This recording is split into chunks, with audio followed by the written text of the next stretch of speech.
우리가 생각해 볼 것은 그리스도인이란 의미입니다. 사람들이 다 교회 다니면 그리스도인이다, 믿는 사람이라고 하는데 참으로 그리스도인이 어떤가, 또 저 사람이 참다운 그리스도인인가를 우리가 알아보는 방법이 있는가를, 그리스도인이 됐다면 가장 먼저 변화돼야 될 것이 무언가를 한번 여러분과 생각해 보길 바랍니다. 오늘 예레미야 31장 31절에서 33절 이 세 절에 보면, 31절에 보면 제일 처음에 시작할 때부터 여호와의 말씀이니라 얘기를 합니다. 말씀, 여호와의 말씀입니다. 그리고 각 절마다 끝에 여호와의 말씀이니라, 여호와의 말씀이니라 이렇게 끝에, 그래서 이 세 절에 여호와의 말씀이라는 말이 3번 나오고, 그 다음에 많이 나온 말이 언약입니다. 언약이 4번 나오는데요. 언약이란 말이 이 언약이 히브리어로는 브리트,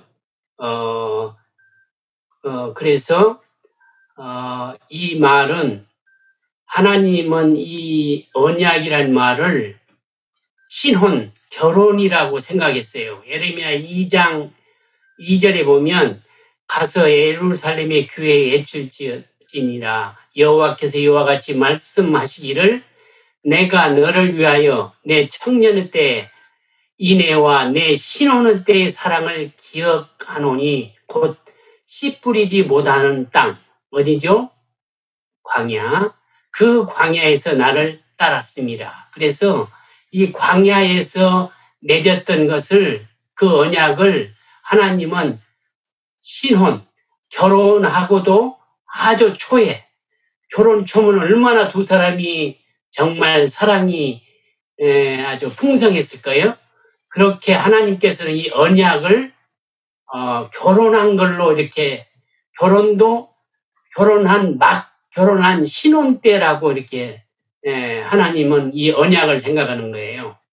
이 구약의 언약을 보면은 짐승을 잡아서 쪼갠 다음에 거기에 하나님과 이 사람이 지나가는 그런 걸로 언약을, 그 정도로 생명이 있는, 아주 언약이라는 게 굉장히 중요합니다. 그래서 언약은 약속하고 다릅니다. 약속은 오늘 3시에 만나기로 했는데, 내가 좀 바쁘니까 뭐 4시에 하자, 다음날 하자, 어떻게 이렇게 해도 그렇게 큰 영향이 없지만은, 언약은, 결혼은, 다시 말하면 쉽게 얘기하면 결혼은 깨지게 되면 상대방 두 사람 간에도 아프고 고통스럽지만은 거기에 딸려 있는 식구들, 또 부모님들, 형제들, 친구들, 모든 사람이 굉장히 큰 영향을 주는 것이 결혼이요, 언약이라는 것을 한번 생각해 보면서, 결혼 전에는 남자는 이 여자 저 여자 많이 만날수록 어쩌면 더 좋을지도 모릅니다. 좋은 사람 찾기 위해서. 여자도 마찬가지로 이 남자 저 남자 많이 만난다고 해서 허물이라든지 비난받아야 할 일이 아닙니다. 그렇죠?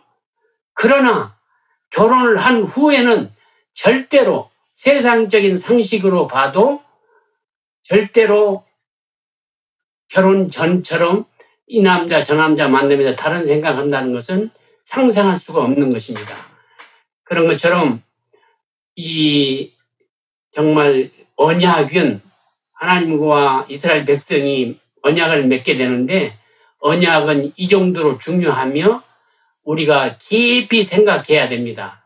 그래서 우리 그리스도인들을 세상 저 종교들이 니네 기독교는 너무 배타적이고 니네만 알고 말이야, 우리 서로 같이, 불교도 하늘나라 가는 거고 뭐 이슬람교도 하늘나라 가고 이렇게 얘기하는데 절대 그렇지 않습니다. 아주 사랑은 배타적입니다. 그러니까 우리가 이것을 정말 잘 기억해야 되고, 여러분에게 아주 강조하고 싶은 것은 결혼을 하게 되면 한 사람에게만 권리가 있는 거 아니에요. 쌍방에게 권리와 의무가 생기게 됩니다. 그래서 하나님과 이스라엘 백성, 다시 말하면 하나님과 우리 사이에 언약을 맺었다 이 말은 하나님에게도 권리가 생기지만 우리에게도 권리가 있어요. 이것을 기억하셔야 됩니다. 그러면 하나님의 권리는 뭐냐? 우리 인간들, 이스라엘 백성들로부터 섬김을 받을 권리입니다. 그러면 우리 이스라엘 백성, 즉 우리 그리스도인이 받아야 할 권리는 뭐냐? 하나님으로부터 사랑을 받을 권리입니다. 하나님이 우리를 사랑해야 됩니다. 그것이 뭐냐? 우리 인간들이 할 수 있는 것이 기도입니다. 그래서 기도가 하나님과 내통할 수 있는 유일한 길이다. 그 다음에 권리만 있는 것이 아니라 의무가 있는데, 하나님의 의무는 뭐냐 하면은 우리의 기도를 반드시 응답해 주셔야만 합니다. 또 우리들의 의무는 뭐냐면 하나님만 섬겨야 합니다. 이것이 언약입니다. 다시 말하면 결혼과 같은 것이라는 것입니다. 이것을 기억하시고 우리가 여기서 하나 중요하게 짚고 넘어갈 것이 있다면, 과연 기도란, 여러분과 제가 기도로 지금 내가 분명히 여러분에게 말씀하기를 기도는 인간의 권리요 하나님께서 들어줘야 될 의무라고 말씀했는데, 혹시 여러분의 기도가 안 이루어지고 너무 많이 기도의 응답을 못 받는다 생각하신다면 이것은 문제가 있다는 것입니다. 무슨 문제인가? 과연 여러분과 하나님과의 사이에 결혼 관계인가, 언약 관계인가를 다시 봐야 됩니다. 왜 그러냐면 하나님은 거룩하신 분이기 때문에 우리 속에 죄가 있으면 이 언약 관계는 깨진다라고 볼 수 있습니다. 그래서 우리가 기도할 때는 하나님, 내가 언약에 순종할 테니 언약을 기억하셔서 내일 내가 어느 직장에 인터뷰 가는데 도와주세요. 이렇게 기도할 때 하나님의 마음을 움직일 수 있다는 것입니다. 그래서 여러분과 저는 언약에 신실하신 하나님을 믿고 기도하시고 하나님은 반드시 응답해야 되는데, 받지 못하는 경우는 언약 관계가 혹시 깨진 상태가 아닌가 여러분이 생각해야 되고요. 두 번째로는 이미 이루어졌는데 여러분의 생각대로 잘 안 돼서 안 이루는 걸로 혹시 착각하고 있는가를 기도하면서 성경 보면서 더욱더 하나님의 음성을 들어야 된다는 것입니다. 세 번째는 성경에서 우리들의 욕심으로 기도하면 안 이루어진다고 했습니다. 그래서 이 세 가지에 포함되지 않는 것은 반드시 하나님이 기도에 응답하신다는 것을 믿으셔야 됩니다. 왜냐하면 우리의 권리이기 때문입니다. 하나님은 우리의 기도를 반드시 이루어 주셔야 됩니다. 언약의 관계이기 때문에. 그래서 제가 기도의 책을 여러분에게 나눠주고 이렇게 봤을 텐데, 그 모든 센텐스가 언약 관계를 지키게 되면 반드시 기도의 응답을 받을 수 있다는 것을 말씀드린 것입니다.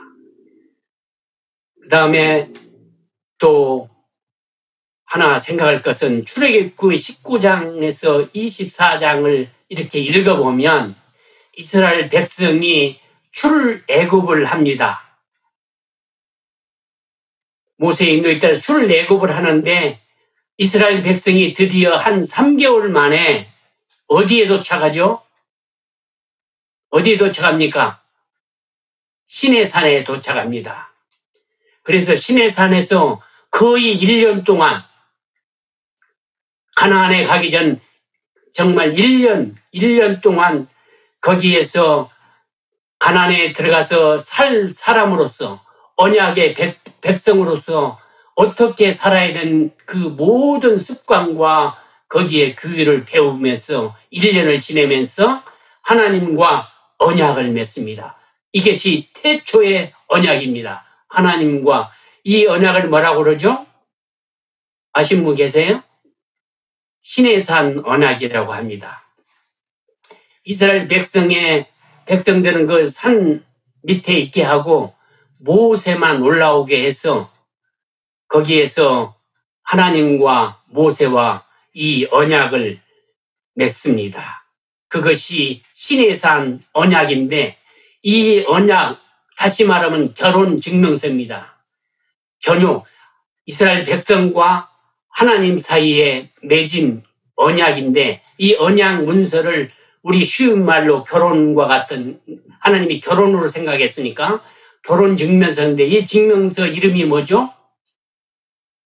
아십니까? 십계명입니다. 누가 기록했다고요? 하나님이 기록했습니다. 언약 문서는 반드시 하나님이 기록해야 됩니다. 사람이 기록한 것이 아닙니다. 어느 유명한 사람이 기록한 거 아니에요.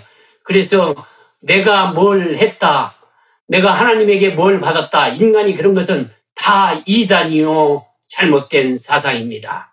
그래서 시내산 언약을 태초로 하는데 이 문서가 십계명입니다. 그런데 하나님이 기록했습니다.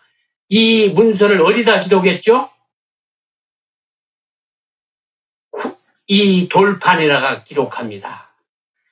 그래서 이 신실하신 하나님, 정말 이 언약을 결혼으로 생각하고 우리에게 그렇게 정말 신부로 생각하면서 너무 좋아하셨던 그 하나님이 이 문서를 아무 데 두도록 하지 않고 특별한 곳에 소중하게 간직하라고 했는데 그 특별한 그 곳이 어딘지 아십니까?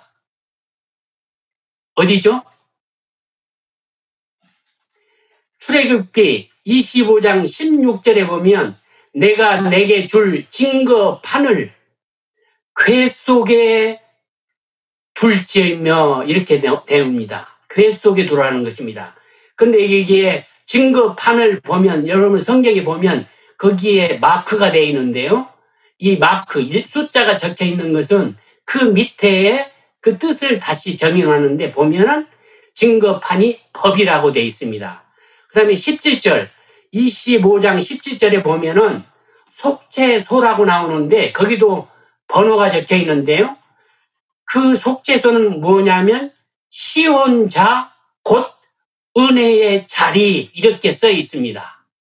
그래서 여러분 속죄소는 시온자 은혜의 자리라고 생각을 일단 해두시기 바랍니다. 이 당시 유대인들은 하나님을 하나님으로 부르지 못했습니다. 문화적으로나 이 습관적으로 그 언어적으로 하나님을 직접 하나님으로 못 부르고 이 은혜라고, 그래서 성경에 은혜라고 나와 있는 말은 하나님으로 생각하고 읽으시면 거의 맞는 말이 됩니다. 그래서 이 신실하신 하나님께서 이 십계명, 증거판, 다시 말하면 언약의 문서를 두어야 할 곳을 언약궤, 또 법궤, 증거궤라고 말합니다. 이거 아주 중요합니다. 이 가장 중요한 이 언약궤, 법궤, 이 같은 말인데 이것은 하나님의 말씀이 있느냐 없느냐가 굉장히 중요합니다. 그래서 이 언약궤를 아주 중요하게 하나님께서 말씀하시는데요. 이것을 보관하고 품고 간직하는 것이 법궤, 언약궤, 증거궤라는 것을 여러분이 머리에 반드시 넣으시기 바랍니다. 이 증거판, 하나님의 언약 문서를 두는 곳, 결혼 증명서를 두는 곳이 법궤, 언약궤, 증거궤 같은 말입니다. 왜 줬다는 걸 한번 생각하시고요. 이 궤가 놓여 있는 곳이 어디죠? 여러분, 언약궤, 법궤가 놓여 있는 것이 어디입니까? 어디죠? 지성소입니다. 지성소는 1년에 한 번 대제사장이 들어가서 온 백성의 죄를 하나님께 아뢰고 속죄함 받는 것입니다. 이 지성소가 그런 곳입니다. 그런데 이 옆에 보면, 자, 지성소를 한번 들어가서 이렇게 보면은 아까 우리가 얘기한 거 이것이 법궤입니다. 그 다음에 법궤 위에 지성소를 놓으라고 그랬어요. 하나님께서. 그래서 여기가 지성소예요. 아니, 저기 속죄소예요. 그러니까 이 전체가 지성소고 이 법궤가 놓여 있는 곳이 지성소입니다. 그런데 지성소 그러니까 이 법궤 위에, 뚜껑 위에다가 속죄소를 놓았어요. 그래서 두 그룹이 이쪽 끝에 그룹과 이쪽 끝에 그룹, 그러니까 다시 말하면 두 천사가 이 날개를 이 속죄소를 덮고 서로 맛보면서 이 속죄소를 향해서 앉아있고, 아까 얘기한 시온, 은혜의 보좌가 어디냐면 이 사이라고 이스라엘 백성들은 안 거예요. 하나님이 여기에 앉아서 다리는 여기까지서 이렇게 뻗치고 있는 걸로 생각하고 있어요. 그러니까 하나님의 말씀인 십계명이 있는 곳이 지성소 안에, 법궤 안에 있는 것입니다.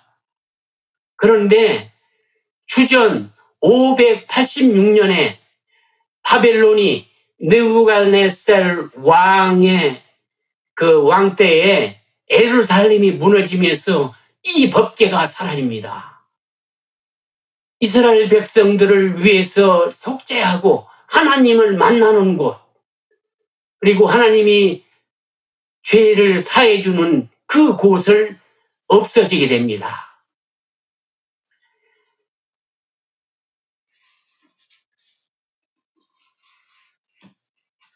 히브리서 4장 16절에 보면은 그러므로 우리는 긍휼을 받고 때를 따라 돕는 은혜를 얻기 위하여 은혜의 보좌 앞에 담대히 나갈 것이니라 합니다.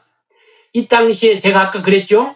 하나님을 하나님으로 부를 수 없었어요. 그래서 헤세드, 이 은혜, 이 헤세드란 말이 은혜, 긍휼, 자비, 인자 이런 뜻이 있는데, 은혜라고 헤세드란 말이 이 성경에 많이 나오는데 하나님을 헤세드로 이렇게 불렀습니다. 그래서 신학에도 보면 은혜의 하나님, 헤세드의 하나님, 인자의 하나님, 사랑의 하나님, 자비의 하나님, 진실의 하나님, 긍휼의 하나님, 선한 하나님 이렇게 하던 것을 이 당시에 하나님을 하나님으로 부를 수 없는 그 습관, 언어적인 것, 그걸로 인해서 성경에 그렇게 기록됐다는. 그래서 이 히브리서 4장 16절에 은혜의 보좌는 하나님의 보좌란 말입니다. 아까 하나님의 보좌가 어디라고 그랬죠? 속죄소 이 가운데 시온좌 여기라고 그랬습니다. 이 안에 이 궤가 뭐라고 그랬죠? 법궤, 언약궤, 증거궤라고 그랬습니다. 그 안에 뭐가 들어있다고? 하나님의 언약의 말씀이 들었다는 것입니다. 요거 이해되시죠? 그런데 이 본문을 다시 한번 보겠습니다. 에레미야 31장 31절에서 33절. 여호와의 말씀이라 보라, 날이 이르려니 내가, 아까는 이스라엘 백성과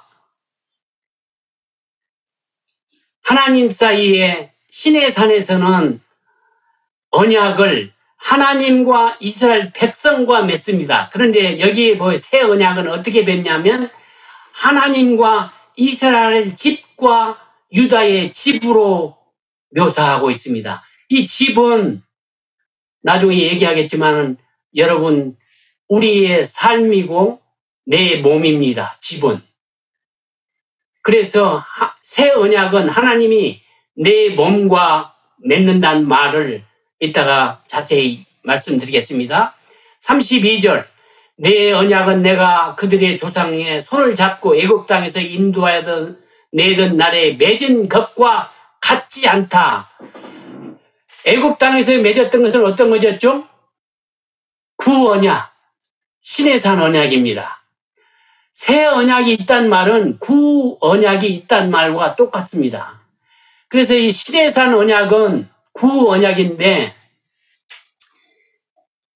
그때 기록하신 분도 하나님이고 새 언약을 기록하신 분도 하나님입니다. 언약 문서는 어디다 기록했냐면 구언약은 돌판에다 기록했어요. 그런데 새 언약은 보니까 하나님께서 33절 그러나 그날 후에 내가 이스라엘 집과 맺은 언약은 이러하니 곧 내가 나의 법을 하나님의 말이란 말입니다. 하나님의 법을 그들 속에 두며 그들의 마음에 기록하여 나는 그들의 하나님이 되고 그들은 내 백성이 될 것이니라 여호와의 말씀이니라.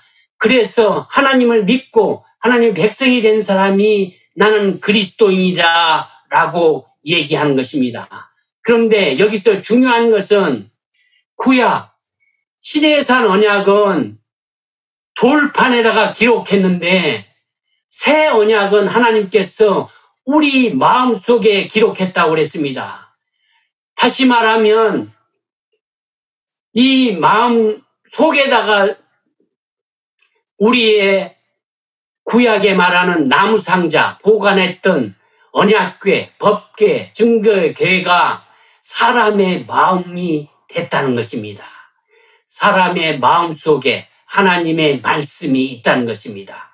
보관 장소가 옛날에는 시성소, 땅이었는데 이제는 내 몸뚱아리가 지성소가 되었다는 것입니다.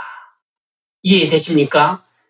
그렇기 때문에 여러분과 제가 이 말이 이해가 되셔야 됩니다. 고린도전서 3장 16절과 17절에 너희가 하나님의 성전인 것과 하나님의 성전이 너희 안에 계시는 것을 알지 못하느냐. 누구든지 하나님의 성전을 더럽히면 하나님이 그 사람을 멸하시리라. 하나님의 성전은 거룩하니 너희도 거룩하니라. 우리 마음속에 법궤가 있고 하나님의 말씀이 우리 마음속에 기록되어 있기 때문에 하나님의 성전이요 하나님의 집이라고 얘기했습니다.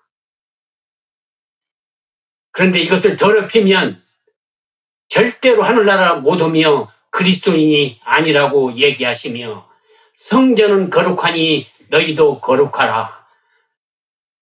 그러면서 고린도전서 6장 19절 20절을 보겠습니다.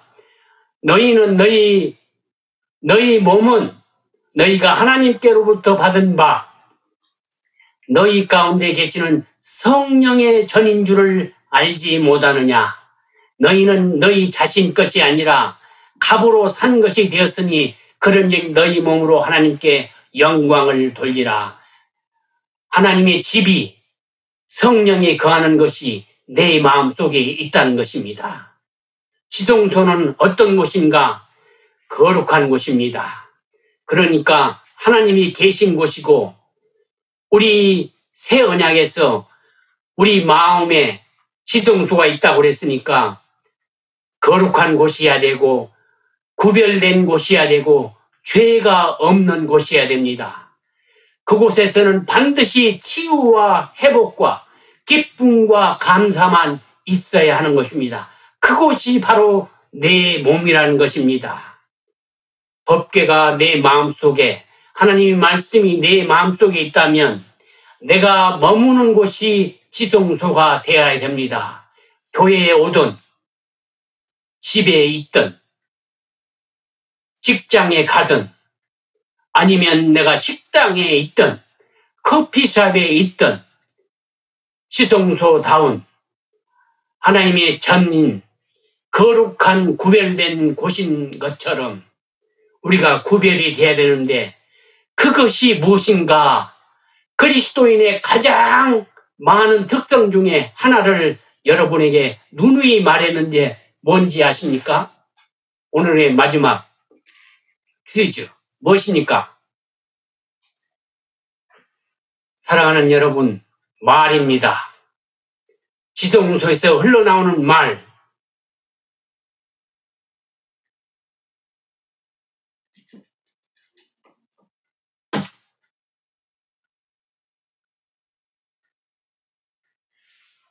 말이 구별돼야 됩니다. 말이 거룩해야 됩니다. 왜 그러냐? 마태복음 15장 18절에 보면 입에서 나오는 것은 마음에서 나오니 말이 어디서 나온다고요? 입에서 나옵니까? 말이 마음에서. 마음에 뭐가 있어요? 법궤가 있고 지성소가 있는 내 몸 안에 있는 하나님의 언약이 있는 하나님의 말씀이 있는 곳입니다. 말은 입에서 나오는 것이 아니고 마음에서 나온다고 그랬으니까 지성소에서 나오는 말, 하나님의 언약궤에서 나오는 말은 구별돼야 됩니다. 죄가 없어야 됩니다. 기쁨과 감사가 있는 말을 해야 됩니다. 남에게 희망과 용기와 화합과 겸손의 말, 위로의 말, 정말 칭찬의 말을 해야 된다는 것입니다. 사랑하는 여러분과 제가 삶이 거룩해야 된다는 것입니다. 우리의 모든 생활은 말로 시작합니다. 여러분이 가장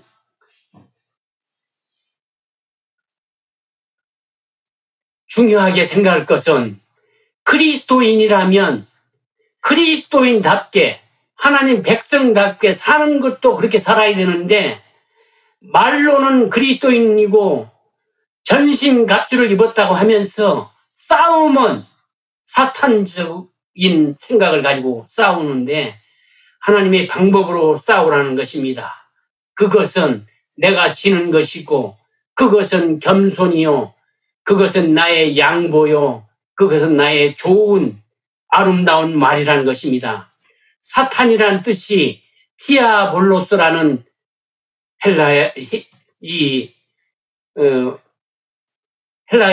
히브리어의 헬라의 말인데 거기에 보면은 이렇게 뜻이 돼 있더라고요. 이 사탄의 뜻은 뭐냐면 첫째가 거짓말하는 자, 두 번째가 속이는 자, 세 번째가 이간질하는 자, 네 번째가 근거 없는 말로 중상모략하는 자라고 되어 있습니다. 여기에 다 보면 말과 관계되어 있습니다. 사랑하는 여러분, 말이 그 정도로 진짜로 내가 그리스도인이라면 말이 달라져야 합니다. 어느 곳에 가든지 교회만 온다고 해서 거룩한 말이 아니라 집에서도 정말 사랑의 말로 커피숍에서도 농담하고 아무런 말이나 그냥 뱉는 것이 아니고 진정으로 그리스도다운 하나님의 마음의 돌비에 써있는 하나님의 말씀이 풍겨나오는 정말 여러분과 제가 향기로운 그리스도인의 맛과 냄새를 풍기는 그런 말로 이 세상을 살아야 합니다. 그럴 때에 우리 이웃들은 우리를 그리스도인이라 말한다는 것입니다. 우리 몸 자체가 지성소이므로 거룩하고 구별되고 죄가 없다는 것을 분명히 기억하시고 하나님의 값으로 하나님의 값을 치르고 우리를 사신 하나님께서 우리를 마음대로 하시도록 해야 되는 그런 사람이며 우리의 임무는 오직 하나님의 영광을 위해서 사는 사람이다. 그 영광의 가장 키포인트가 우리의 말이라는 것을 기억하시면 감사하겠습니다. 여러분과 제가 말로 승리하는 참다운 그리스도인이 되시기를 간절히 축원합니다. 감사합니다. 기도하겠습니다. 사랑의 주님, 오늘 우리에게 그리스도의 참다운 의미를 가르쳐 주시고 그리스도인이 됐다면 우리의 가장 중요하게 생각할 주님의 이 몸으로 주님께서 피로 사신 우리 몸으로 이웃들에게 나타낼 그리스도인의 증명으로 말이 먼저 변화되고 말이 주님의 십자가의 피로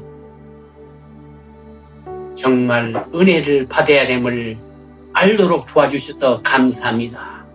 어렵고 힘든 일이지만은 정말 주님께서 도와주시면 할 수 있다는 믿음이 있사오니 오늘 예배를 드리는 모든 사람들에게 이 방송을 듣는 모든 사람들에게 주님 능력을 주셔서 말로 승리하는 그래서 그리스도인의 향기로운 냄새를 풍기는 아름다운 삶들이 다 되도록 도와주시옵소서. 주님께서 도와주셔서 우리가 승리하리라고 믿습니다.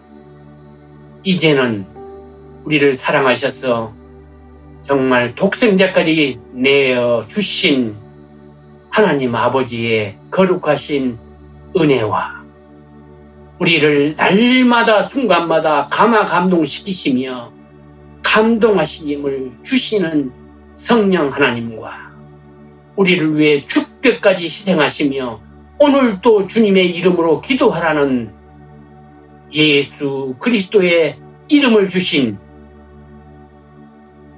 우리 하나님 아버지의 아들 예수 그리스도 이름으로 오늘 이 예배에 참여한 모든 사람들의 머리와 삶과 가정과 직장과 하는 모든 일상이 말로 영광을 돌릴 수 있게 축복하셔 주실 줄 믿으며 예수 그리스도 이름으로 간절히 축원하옵나이다. 아멘.